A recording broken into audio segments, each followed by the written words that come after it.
Am I ruining my friend's wedding by not wanting to wear the new puke-colored dress the bride specifically picked out for me, even though all of the other bridesmaids get to wear the beautiful emerald-colored one that was picked out over a year ago? A few months ago, my 32F, good friends, 33M, Riley, fiancé, 33F, Sam asked me to be a bridesmaid. The bride-to-be and I have always been friendly but not very close. She never seemed very interested in getting to know our friend group despite repeated attempts, so I was pretty surprised when she asked me. Still, I agreed. The wedding is coming up in a few weeks, and while I'm more than happy to take part, I've been having some issues with the dress situation. The bridesmaid dress was picked out last year and the fittings were officially finished last month. Sam paid for everything. The plan was for all bridesmaids to wear the same exact dress. She really stressed that she wanted all of us to look identical. But, during brunch 2 weeks ago, she told me that I'll need to wear a different dress.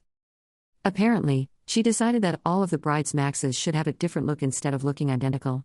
I thought it was a bit weird to change something like this so late in the game, but didn't really think much else of it. We agreed to a date/time for my fitting, and continued with brunch. Fast forward to the day of my fitting last week. The new dress was unexpected. While the old dress was a cuffed-off-the-shoulder emerald green dress with a high slit and was fairly form-fitting, this new dress was giving elevated muumuu. It was shapeless and long-sleeved, and was what I can only call vomit green.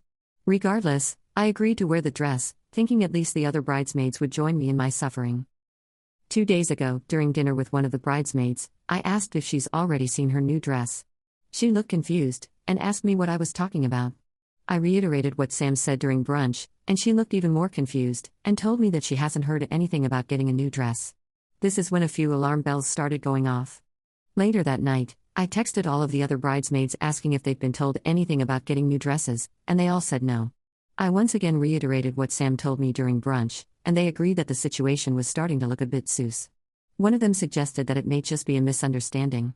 I didn't understand how it could be a misunderstanding, but decided to speak with Sam again anyways. I called Sam yesterday, and after some generic chit-chat, I asked her why she hasn't told any of the other bridesmaids that they're getting new dresses. Long silence. So much so that I thought the call disconnected. She then told me that she made a last-minute decision not to get everyone different dresses, but I'd still be wearing a different dress because she already bought it. She already bought the old dress too, so this reasoning made zero sense.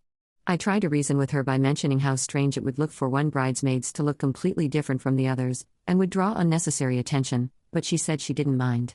She then rushed to get off the phone, and basically hung up on me. Later that day, I texted her to tell her that I didn't feel comfortable wearing that dress, and I kind of felt like she's picking on me for some reason. Haven't received a response yet. Part of me feels like I'm being a bit dramatic, but another part of me feels like singling me out for no reason. I don't want to cause any drama or stress, but I also don't want to feel uncomfortable at the wedding. So, am I a jerk here? Commenter, she jelly girl. Do not participate in the wedding if she is going to be such an You should tell your friend because that is BS all around. Update 1. Didn't think I'd have an update so soon, but here we are. I spoke with Riley over the phone last night, and explained the entire dress situation. He seemed more disappointed than surprised, which caught me off guard, and was pissed on my behalf. He then told me what he believes is the reason behind Sam's newfound hostility towards me. Last month while he and Sam were having dinner with his family, his mother let it slip that Riley and I kinda went on a date a while ago. To be clear, we did not actually date. We went on a double date with a friend and a girl he was into because he was so nervous.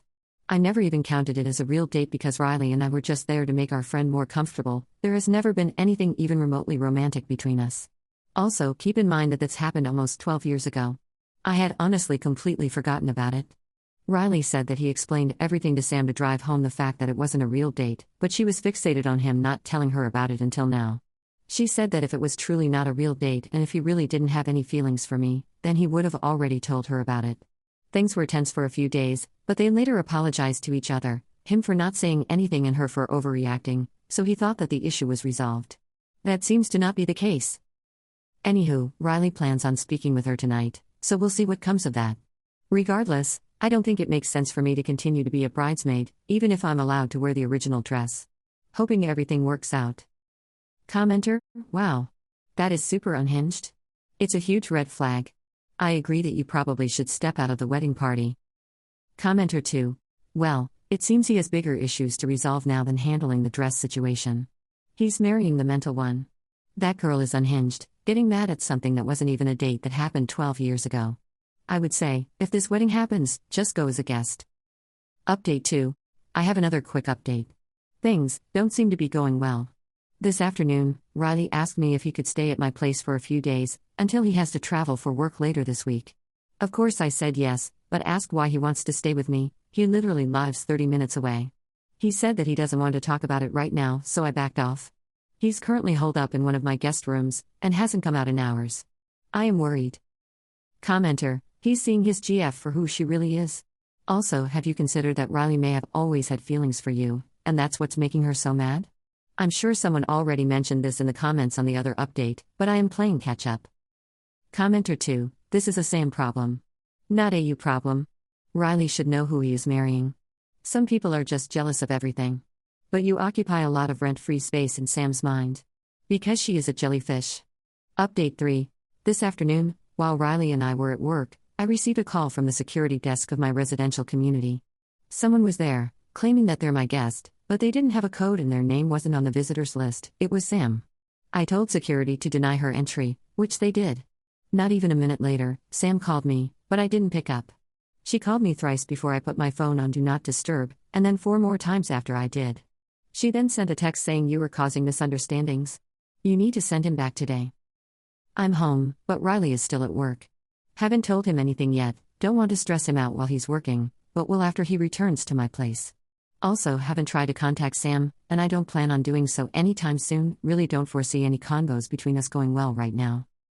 Random kind of funny thing to note, since yesterday, Sam has been removing me from the bridesmaid group chat, but the other bridesmaids keep re-adding me after noticing that I'm missing. This has happened 5 times. Commenter, how is Up causing misunderstandings? Sam has done all of this on her own. All the Up did was ask the bridesmaids if their dresses changed and informed the groom.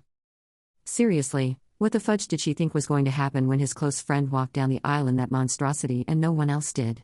He'd have known what was happening and why, and he'd have been pissed. Update 4. Last night, after Riley returned to my place after work, I told him everything regarding Sam trying to come to my house, and showed him the text message and missed calls. He was pissed. I have never seen him so angry in all my years knowing him. He was completely silent but looked like he was 2 seconds from setting someone on fire. After letting him cool down for a bit, I asked him if he wanted to talk. He did. He told me that they always seem to argue about the same things. Then, she'd pretend to understand and be all right with everything only to bring it up again in the future. A few examples of the main things she'd say/bring up. Our friend group is toxic and too close. Riley should be thankful to her for keeping his drug habit a secret. A while ago, he mentioned to her that he smoked weed multiple times in uni. He's too secretive about work, and I know more about his job than she does. We're both feds who work in Intel, and our offices sometimes liaise with each other. He spends too much time with his family. He'd suggested couples counseling a few times, but she kept on refusing. They'd been doing pretty well for the past year or so and didn't argue much anymore, so he stopped grinding it up. Apparently, the absolute last straw happened the day he asked me to stay at my place. During the argument with Sam that led to this, initially regarding the dress debacle but snowballing into other topics, in addition to trying to get him to cut me out of his life, she also called me the N-word. I'm black BTW and Riley and Sam are white. According to Riley, that's when he knew that he was 100% done. Before he left, he told Sam that their relationship's over. Since then, she's been blowing up his phone, but he said he hasn't read any of her messages or answered her calls. She also sent him emails, which he has also ignored. He's going to tell his family and our friend group before he leaves for his work trip this week. I encouraged him to consider doing so sooner rather than later before Sam has a chance to try to stir things up. Also, when he returns from the trip, he plans on going back to his place to get his ring back from Sam, and tell her that she needs to find a new place to live. The house is his. We spent the rest of the night, and part of the early morning, eating leftovers and cookie dough, working our way through some Moscow mules, and watching Monty Python. It'll take some time, but I know he's going to be fine. Thank you, my dearest potatoes, for all of your insight, advice, and kind words. Love this community. Update 5. Hello, my potato peeps, it's been a hot minute. I'll dive right in. Apologies if this is scatterbrained, I've been stuck at an airport for 35 hours and haven't slept at all. I was able to convince Riley to tell his immediate family and our core friend group about the Sam situation before his work trip, as opposed to after. Specifically, he told them that he and Sam are broken up and there won't be a wedding, that they broke up on bad terms, and that everyone should take anything Sam may tell them with a grain of salt. He wasn't ready to tell them absolutely everything, just the important bits. Everyone was shocked, except for Riley's mom. More on that later. I was also able to convince Riley to not let Sam stay in his home while he was on his work trip. Before he left, took the ring back, had her pack enough items to last her for the duration of his trip, and told her she could get the rest of her things after the trip. His mother was there with him when he told this to Sam just in case it went down, but Sam took it surprisingly, suspiciously, well. No one really trusted her calm reaction, so Riley had all of the locks changed before his trip. Not even 12 hours after Riley left, Sam started blowing up my email. I blocked her number, which I guess she realized. Within the span of 24 hours, she sent me exactly 33 emails. Most were about me being evil, a cunt, a slut, low class, and a homewrecker. Some included pics of me and Riley, with varying captions like "should have known you wanted him all along," "I can tell you've always wanted to screw him," etc., and a few of them were just her begging me to let her have Riley back. Felt like I was getting whiplash. I didn't block her because honestly I was curious about how much Should would incriminate herself. She ended up sending me a total of about 60 emails. Fast forward to a few days before Riley returned from his trip. I was having lunch with his mom, and the topic of Sam came up. Potatoes, remember when I said that Riley's mother wasn't surprised when he told her about the Sam situation? That's because she wasn't. Apparently, she's always felt that something was kinda amiss with Sam, but she never really had anything concrete to tell anyone about and didn't want to seem dramatic, especially because Riley is aware that his mom and Sam never really clicked. Few things she brought up. On multiple occasions, she noticed Sam giving me dirty looks for seemingly no reason. Sam would sometimes try to change the subject when I was mentioned, and has jokingly mentioned that she hopes I start dating someone soon so she could spend more time with Riley. Sam has made some offhand comments that maybe weren't explicitly racist, but rubbed people the wrong way. For example, she mentioned not wanting to get food poisoning from eating at ethnic restaurants. At this point, I was wondering how I never noticed anything. The next day, as I was leaving work, one of the security guards on the base told me that he turned away a car that morning that was trying to get on base because the driver had none of the required credentials, and refused to go to the visitor center. The driver asked for me by name, and refused to move until she was threatened with detainment. It was Sam. At this point, I was done. I spoke with my security POC that same day, and reported her. A report was filed, and I took that report to Sam's work, and gave it to HR. The following day, I got another angry email from Sam telling me that, because of me, her upcoming promotion had been put on hold. I slept extra peacefully that night. Fast forward to the day Riley returned, the first thing he said as soon as he walked through the door was that he may need a lawyer soon. He told me that a friend of Sam had informed him that Sam is trying to figure out how to file a marriage certificate without Riley knowing. Apparently, she thought she could just forge Riley's signature as well as the officiant's signature, and then file it at the circuit court. I'm pretty sure that's not even possible. What the actual fudge? After that, a few things happened in rapid succession. Riley retained a lawyer, who sent a letter to Sam informing her that what she tried to do was illegal, and legal action would be taken against her if she tried to file the marriage certificate. Sam refused to retrieve the rest of her things until Riley threatened to give everything away. She eventually took all of her stuff, as well as some things that weren't hers, mostly some random framed pictures. Riley has since got them back. Our entire friend group and Riley's family have blocked Sam on everything. I showed Riley the email Sam sent and told him about how she showed up at my job, and he tried to convince me to at least consider getting a restraining order if possible. I haven't tried yet, but I'm holding on to the emails just in case. Sam got a DWI and spent a night in jail. Sam got fired from her job. As of last week, things have been pretty calm. No one has heard from Sam lately, which we're all quite happy about, but we're still keeping our eyes peeled just in case. Riley is still having a hard time, but he's getting better.